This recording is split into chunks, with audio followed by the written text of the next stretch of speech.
একটা বলছে ইসলামী ব্যাংক। ইসলামী ব্যাংকের এত উন্নতি চরম শিখে ওঠার প্রধান কারণ হচ্ছে এখানে অনেকগুলো সৎ মানুষ আছে। সেই সৎ মানুষগুলো থাকার কারণে এবং ইসলামিক অর্থ ব্যবস্থা থাকার কারণে আজকে ইসলামী ব্যাংক বাংলাদেশের সেরা ব্যাংক এবং মানুষের কল্যাণের জন্য কাজ করে যাচ্ছে। সম্মানিত সুধীমণ্ডলী, আমাদের আজকের অনুষ্ঠানের সম্মানিত প্রধান অতিথি আমাদের মাঝে এসে উপস্থিত হয়েছেন। ইফতারের খুব বেশি সময় বাকি নেই, এরপরও আমি অনুরোধ করব আজকের অনুষ্ঠানের সম্মানিত প্রধান অতিথি বাংলাদেশ জামায়াতে ইসলামের কেন্দ্রীয় কর্মপরিষদের অন্যতম সদস্য এবং ঢাকা মহানগর উত্তরের সম্মানিত সেক্রেটারি, ইসলামী ছাত্র শিবিরের সাবেক কেন্দ্রীয় সভাপতি, আমাদের প্রিয় ভাই ডক্টর রেজাউল করিম, আমি ওনাকে আমাদের রোজাদারদের উদ্দেশ্যে, যাকাত দাতাদের উদ্দেশ্যে সংক্ষিপ্ত আলোচনা পেশ করার জন্য বিনীত অনুরোধ করছি। আসসালামু আলাইকুম ওয়া রাহমাতুল্লাহি ওয়া বারাকাতুহু। ওয়া আলাইকুম আসসালাম। আলহামদুলিল্লাহি রাব্বিল আলামিন ওয়াসসালাতু ওয়াসসালামু আলা সাইয়্যিদিল মুরসালিন ওয়া আলা আলিহি ওয়া আসহাবিহি আজমাইন। শাহরু রমাদান আল্লাযী উনজিলা ফীহিল কুরআন হুদাল লিন-নাস ওয়া বায়্যিনাতিন মিনাল হুদা ওয়াল ফুরকান। সাদাকাল্লাহুল মাওলানাল আযীম।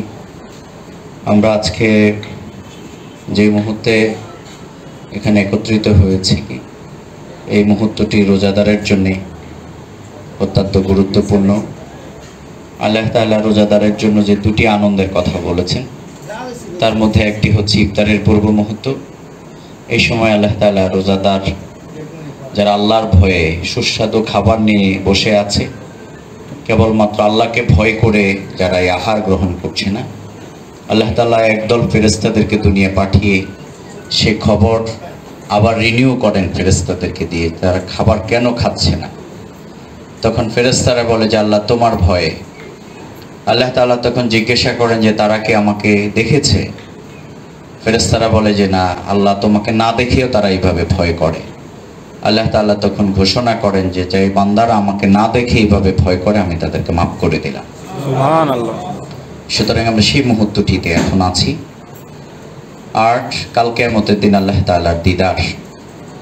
আল্লাহ রাসূল সাল্লাল্লাহু আলাইহি সাল্লাম বলেছেন যে যে রমাদানের রোজা পেয়েছে কিন্তু গুনাহ মাফ পায়নি, তার জন্য ধ্বংস।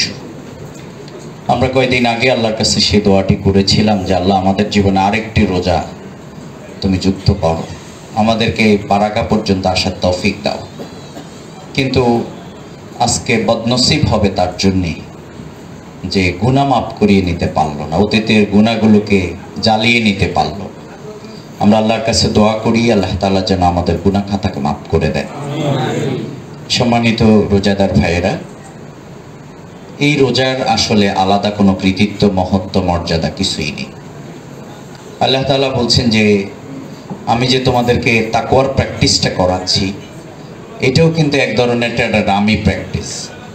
অর্থাৎ আমরা অন্য সময় খাবার খেলে কিন্তু এমনি খেতে পারি, এই সময় তো আমরা খাবার খাই, কিন্তু আল্লাহ বলছেন যে এই সময় আমার হালাল খাবারটা তুমি, হালাল স্ত্রী, এগুলোকে বর্জন করে দেখাও তুমি আমাকে কেমন ভয় করো।